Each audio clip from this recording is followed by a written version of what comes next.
4 years old, the other is 7. If you play with a 4-year-old, that 7's lip goes out like that. You feel sad because he feels neglected. So you never do that. You take your older kid, put him on your lap, and your younger kid. Never use one kid against the other. Why can't you be like your brother? He puts everything away, you leave it, then you make jealousy and envy. You understand that? People don't know what they're doing. They mean well, am I mad at them? No. They just don't know what to do. So we teach them how to make kids interested in things. I'll try. Some people that don't understand what I'm saying, you should raise your hand and I'll speak slower if you want me to. I tell my kids, I never match one kid against the other and say, you're dumb. He does his homework, you do nothing. That's what makes jealousy and envy. So the kid that I go around, if I go and you out, and he's your brother, and he falls down the stairs, because we're not crazy. You understand what I mean? Because he didn't like the mistreatment. Parents never say, why can't you be like your sister? She does her homework, puts things away, and you leave everything around for me to pick up. Well, that builds jealousy and bad feeling. And you have to learn, remember this, they won't let a human being touch a jet engine unless they go to school. Humans are more complicated than a jet engine. And they'll let any mother raise a child until he shocks the hell out of it. Can you understand that? Children are very complicated. And if you know how to raise children to be an engineer or a thief, if you know the mechanisms that produce those values, then you can design a society where no one will want to hurt anyone else. I know it's hard for normal people means fucked up. Fucked up by society. If you talk to normal people, they don't know what the hell they're talking about. Because they didn't even think about it. But if you notice your kid playing with kids that are destructive, you say, I don't want to play with those kids. You try to steer them out of a negative environment. You understand what I mean? You send your kids to college because you want to become a doctor. So you send them to a medical environment. You want to be an architect, you put them in an architectural environment. If you want to be a damn fool, you put them in a normal environment. So you have to know.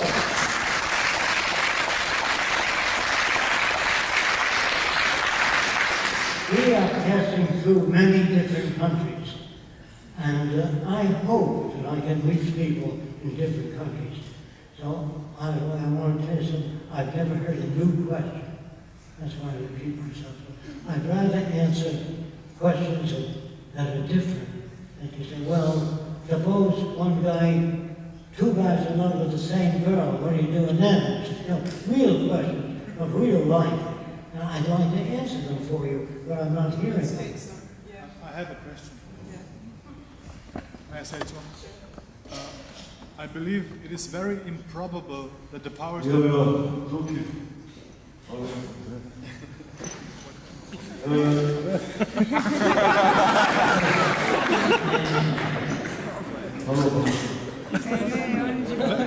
let him ask first. I don't speak good English. Ja, lahko po slovensko povem.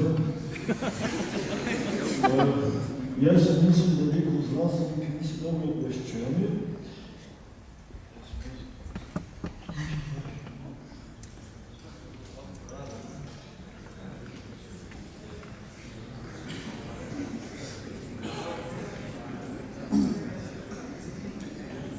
Na enko može.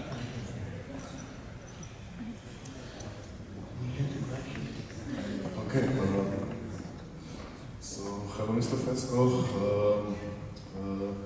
My question is, there are about 5, 6, 7 nations here that all came on the same day to this place to listen to your ideas, to your future.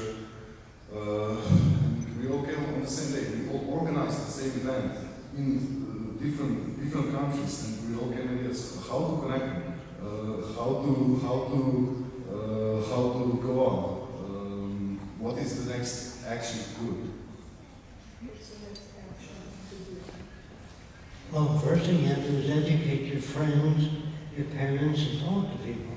And if enough people want the Venus Project, it'll happen. I said, if you don't talk to people, keep it to yourself, nothing will. Right now, we're moving in the direction of nuclear war, polluting the oceans and the air continually. Oil spills, everything is negative. Now, they don't know what to do about it. So they try different things, and the birds are dying, the fish are dying, the whales are swimming ashore and dying, and everybody's confused. So the Venus Project works on the environment. You don't have to tell us that the environment is being damaged, it's obvious. And lightning starts forest fires. A lot of land is being consumed and treated.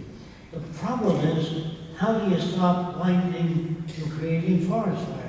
You build towers every 4 miles apart high. So when lightning comes up, it goes to the tower, because it's grounded. On the way down, it charges a large capacitor. A capacitor is like a unit that can store electricity, but it can give out all the electricity at once. They're called capacitors. In the future, we will work toward supercapacitors, very small, instead of big batteries. Now you put them in your car, you can start right away, 60 miles an hour. Or you can use supercapacitors, and you can charge them instantly, not overnight. So we know what to work on. At least most people don't even know what to work on. They don't even know how to think about it. So if I've got the time, how much time I got that? He's asking what to do. This is really the educational stage. We have to introduce this to people, otherwise it won't happen. You can think of it like a new religion, although this has nothing to do with religion. But for people who are interested, they're different. As I mentioned, the Zeitgeist movement is the activist arm of the Venus Project. And there's a very active website, the zeitgeistmovement.com. And in your own country, look for the different chapters if you're interested in this. And get together, the different chapters are beginning to talk to other chapters, and other people are doing PowerPoints and making presentations all over the world after we've left that country. And they're beginning to introduce to different clubs, they're going into churches, they're trying to work on people, and they're finding out what works in their country, and they're talking to other Zeitgeist groups to see what works in their country, and they're interchanging ideas. And there's a lot of other things going on. There's the communication team. Like I said, the lecture teams are working together. We have, if you're into animations, we have a huge group out of London, the VenusProjectDesign.com, where we have a huge professional database too of people who want to help us in all different fields, from rocket scientists to agriculturalists. All different types of professionals sign up there. When we get something going, we want to be able to tap those people to do different things. We also have an animation group that are animating. Jacque has over 2,000 sketches and designs and blueprints. We're animating them for our next films and our books and our presentations, and so Peter Joseph can use them as well. There's a lot going on. And there's a lot of people that are making music, that are writing, that are trying to get to different media to try and get the Zeitgeist people on the air. They're just trying in every way they can. There's a lot of people, as you know, on YouTube, a lot of people making films, and that's a tremendous way to get this idea across. So you really have to meet within yourselves and see how you can develop different activities within your community and see what works there. And also what they're doing is they're getting, different chapters are getting the different books on our book list, and they're all reading them and discussing them together. This is a fantastic way to learn about this direction.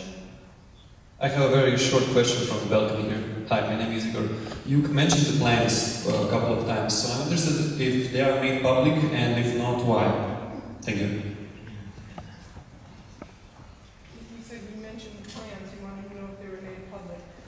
We have a lot of, like I said, Jacque's designs that are being put into animations. They're being made public. Jacque has hundreds of patentable products that we are not making public because he's been abused so much. This is a predatory system. We're not putting it out there because people can patent them, and then we won't be able to use them when we want to use them. What about Creative Commons? Yeah, it's still a problem with that too, because they still can be changed a bit and then used. We've just had trouble with that all our lives. So when we're ready to do something, we have a lot of, within the first city, we want to have that as a university city, as a research center.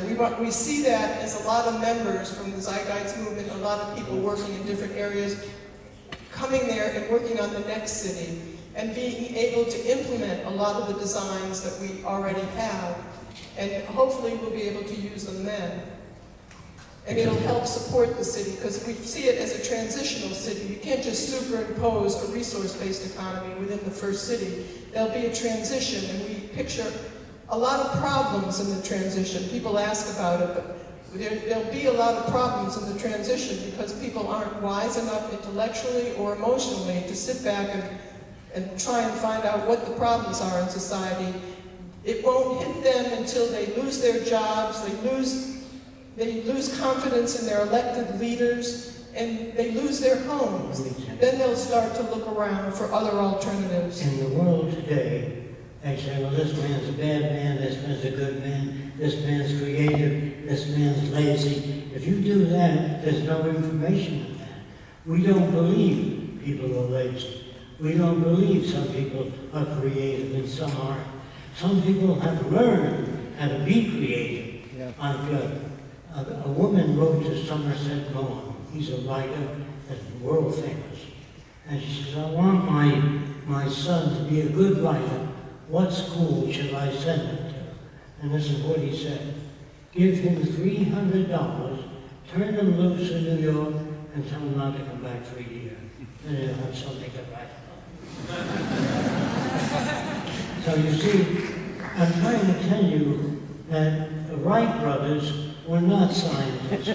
They were bicycle mechanics. How many of you knew that? They had a little bicycle shop. And the scientists used to write books on why man can't fly. He just could say, I can't conceive how to design a flying machine. Then he'd be a real scientist. Other than that, he's stupid to make a statement like that. We'll never be able to design a mechanical heart. Just say, I can't conceive of how to do that. But don't tell medical students, man will never be able to make a visual mechanism as good as the eye. Just say, I can't conceive of that. That's honest. But when you do that, you hold back the medical students, because some of them are imaginative. And when you tell kids, there'll always be the poor, there'll always be crime, and there'll always be wars, your kid stops right there. When my kid said to me, why do those people live in that old house? It's because society isn't smart enough to solve the housing problem. Don't leave the kid, give him answers that he walks away and forgets about it. Then he has what you call no caring. Doesn't seem to care or feel.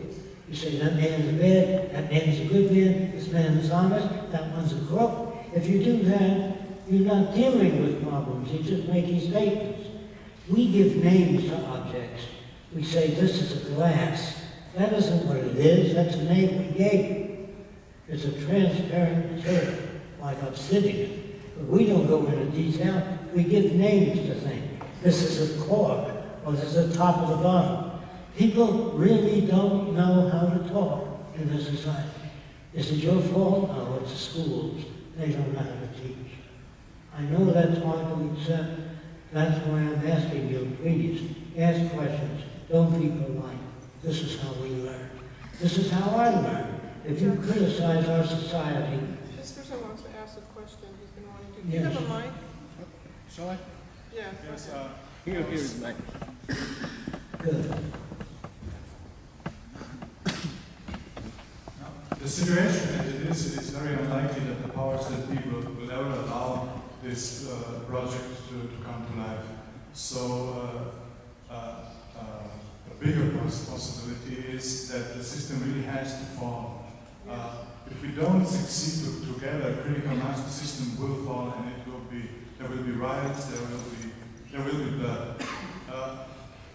Do you have any suggestion how an individual could avoid the suffering that's going to be